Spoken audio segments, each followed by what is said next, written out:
তখন তার বিয়ের ৩ দিন আগে তাকে আমার বাবার কাছে মাথার মেসেজ করাতে হতো। যে মেয়ে মেসেজ করিয়ে নিত তার বৈবাহিক জীবন সুখের হতো। আমার বাবা মেয়েটির ঘর বন্ধ করে অন্ধকার ঘরে মেসেজ করত, যেখানে কেউই যেতে পারত না। একদিন আমি লুকিয়ে দেখলাম যে বাবা কিভাবে মেসেজ করে, এবং তা দেখেই আমার পায়ের তলার মাটি সরে গেল। আমি দেখলাম বাবা মেয়েটিকে মাটিতে ফেলে। আমার নাম রিমা। আমি আমাদের গ্রামে বড় হয়েছি, একটা বিশাল জমিদার বাড়িতে। আমি মা বাবার একমাত্র মেয়ে। বাড়িতে আমার দাদুও থাকতেন। ছোটবেলায় ঠাকুরমা মারা যাওয়ার পর থেকেই উনি আমাদের সাথেই থাকেন। দাদু এমনিতে খুব ফিটফাট, শরীর স্বাস্থ্যের দারুণ যত্ন নেন। আর বাবার বয়সও বেশি না, কম বয়সেই বিয়ে করেছিলেন। আর আমি খুব তাড়াতাড়ি এসেছি পৃথিবীতে। আমাদের পরিবার ছিল খুবই ধনী। দাদুর অনেক ব্যবসা ছিল, শহরেও দোকানপাট ছিল অনেক, ফলে আমাদের কখনো টাকা পয়সার টানাটানি হয়নি। বিশাল বাড়ি আমাদের, এত বড় যে মনে হতো গোটা গ্রামটাই যেন সেই বাড়ির আঙিনায় আটকে যাবে। বাড়ির কাজের লোকজনও অনেক, তাই মা বা আমার কখনো ঘরের কোনো কাজ করতে হয়নি। আমাদের গ্রামটা ছোট হলেও একটা প্রথা ছিল, যেটা বাইরের কেউ জানত না। আমাদের গ্রামে যখন কোনো মেয়ের বিয়ে হতো, তখন বিয়ের ৩ দিন আগে মেয়েটিকে আমাদের বাড়িতে পাঠানো হতো। কারণ ছিল একটা বিশেষ রীতি। সবাই বিশ্বাস করত, বিয়ের আগে মেয়েটি যদি আমার বাবার হাতে মেসেজ করিয়ে নেয়, তবে তার বিবাহিত জীবন হবে সুখের, শান্তির। এই মেসেজ প্রক্রিয়া খুব গোপনীয় ছিল। মেয়েটিকে বাড়ির ভেতরে একটা নিরিবিলি ঘরে নিয়ে যাওয়া হতো, দরজা ভেজিয়ে। সেখানে বাবা নিজে তাকে মেসেজ দিতেন। বাইরে কেউ যেত না, ভেতরে কি হতো কেউ জানত না। তবে ঘণ্টাখানেক পর যখন মেয়ে বেরিয়ে আসত, তার চোখে মুখে একরকম চুপচাপ ভাব থাকত। আর কিছুক্ষণ পর বাবাকে যখন ঘর থেকে বেরোতে দেখতাম, ওনার গায়ে ঘামের ছাপ, মুখে যেন ক্লান্তির রেখা। তখন আমি বুঝতাম না কিছুই, ছোট ছিলাম তো। কিন্তু এখন বয়স হয়েছে, ১৬ পেরিয়ে গেছি। এখন বুঝি এই রীতিটা ঠিক কতটা অদ্ভুত। বাবার মধ্যে এমন কি আছে যা শুধুমাত্র তার ছোঁয়ায় কারো জীবন সুখের হয়ে যায়? এমন বিশ্বাস কিভাবে একটা গোটা গ্রামে গড়ে উঠল? একদিন আমি সব দেখেছি লুকিয়ে, আর যা দেখেছি তাতেই যেন ভেতরটা কেঁপে উঠেছিল। তারপর থেকেই এই বাড়ি, এই রীতি আর বাবাকে আমি এক অন্য চোখে দেখতে শিখেছি। আমি আমার বাবাকে খুবই বিশ্বাস করতাম। ছোট থেকে দেখেছি উনি পরিবারের জন্য কত কষ্ট করেন, কি যত্ন করেন আমাদের। কিন্তু একটা ব্যাপার আমার মন থেকে কিছুতেই মেনে নিতে পারতাম না।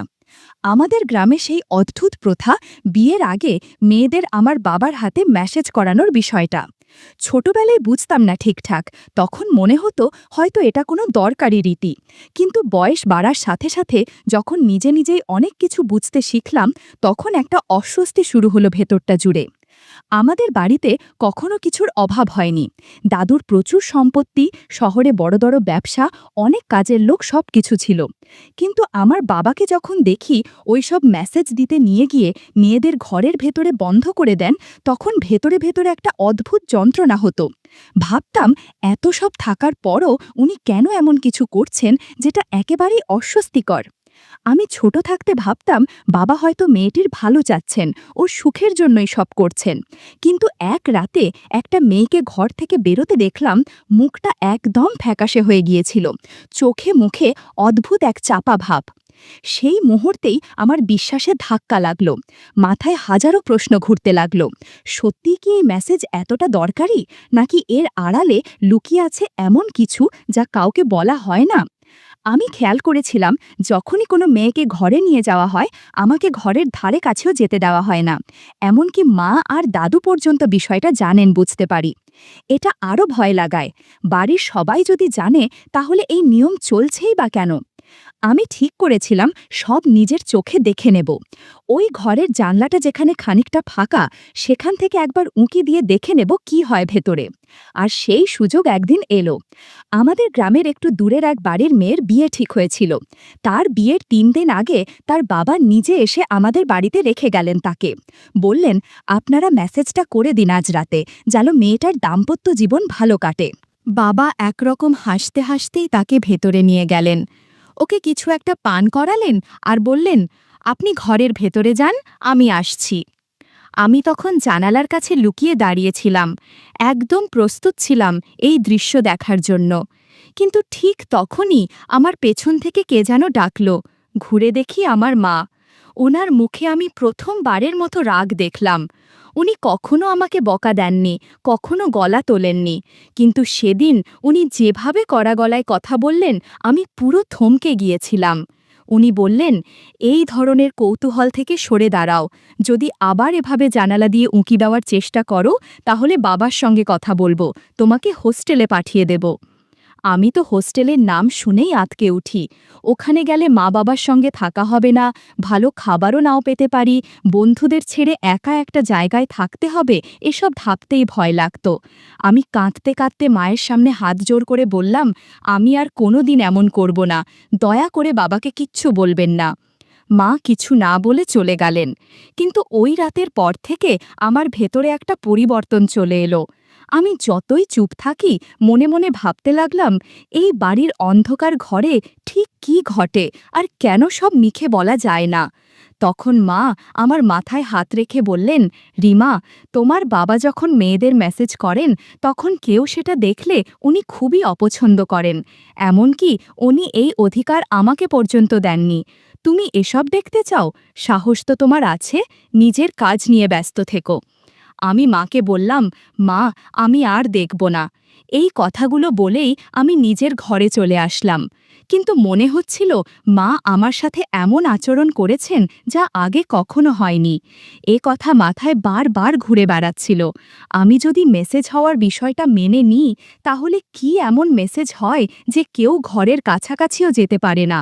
আর যদি বাবার মেসেজ এতই সৎ হয় তাহলে কেন এমন নিষেধাজ্ঞা? এরপর মনে নানা প্রশ্ন জমতে শুরু করল, কিন্তু নিজের কাছে কোনো উত্তর দিতে পারছিলাম না। সারা দিন শুধু একটাই ভাবনায় ছিলাম, প্রশ্নগুলোর উত্তর খুঁজে বের করতেই হবে। তারপর একটা পরিকল্পনা করলাম, যখন ওই মেয়েটির বিয়ে হবে তখন যাব আর তাকে সরাসরি জিজ্ঞেস করব আসলে কি হয়েছিল।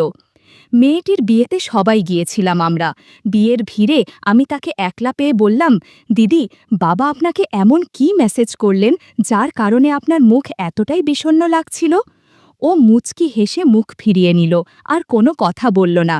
আমি অনেকক্ষণ চেষ্টা করলাম তার সাথে কথা বলতে, কিন্তু সে মুখ খুলতে রাজি হয়নি। হতাশ হয়ে আমি ওর ঘর থেকে বেরিয়ে এলাম। আমি বুঝতে পারলাম না আমার প্রশ্নের উত্তর কিভাবে পাব।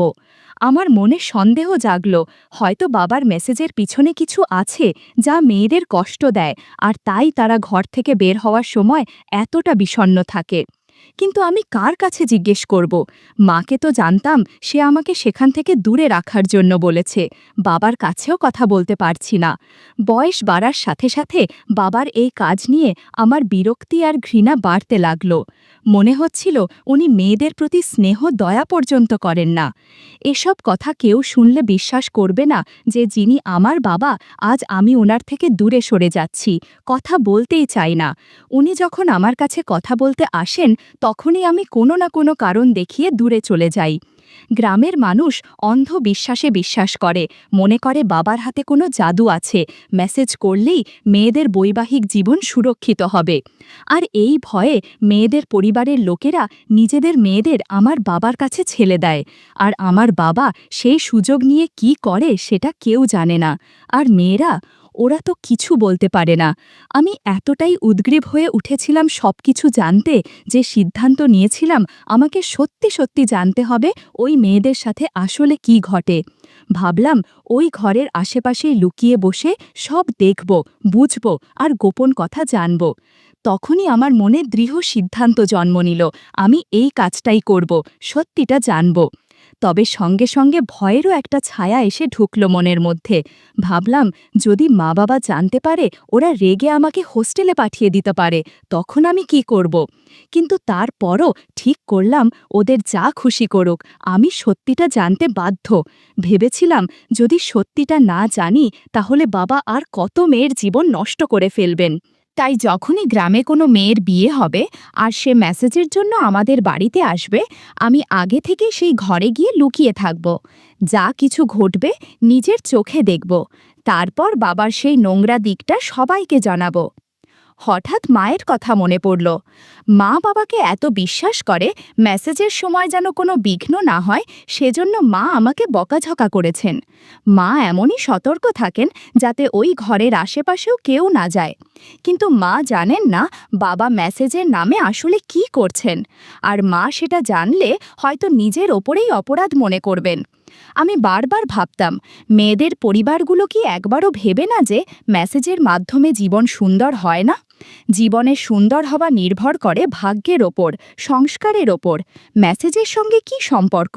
কিন্তু এসব কেউ বোঝে না, তাই আমারও কিছু করার নেই। তাই ঠিক করলাম, আগে সব ঘটনা নিজে দেখব, পুরো সত্যটা জানব। তারপর ঘুমিয়ে পড়লাম, মনে করলাম পরের বার আসল গল্পটা বুঝে নেব। সকালে উঠে জানলাম গ্রামে আর একটা বিয়ে হয়েছে, আর মাত্র ৮ দিন বাকি। আমি আগ্রহ নিয়ে অপেক্ষা করতে লাগলাম, কবে মেয়েটিকে আমাদের বাড়িতে মেসেজের জন্য নিয়ে আসা হবে। তখনই সব কিছু জানতে পারবো, বাবার রহস্য ফাঁস করব, আর ওকে শাস্তিও দিতে পারবো। বাবার প্রতি আমার যত ঘৃণা তাও প্রকাশ করার সুযোগ পেতাম। দিনগুলো দ্রুত কেটে গেল। অবশেষে মেয়েটির বাবা মেয়েটিকে মেসেজের জন্য আমাদের বাড়িতে নিয়ে এলেন আর চলে গেলেন।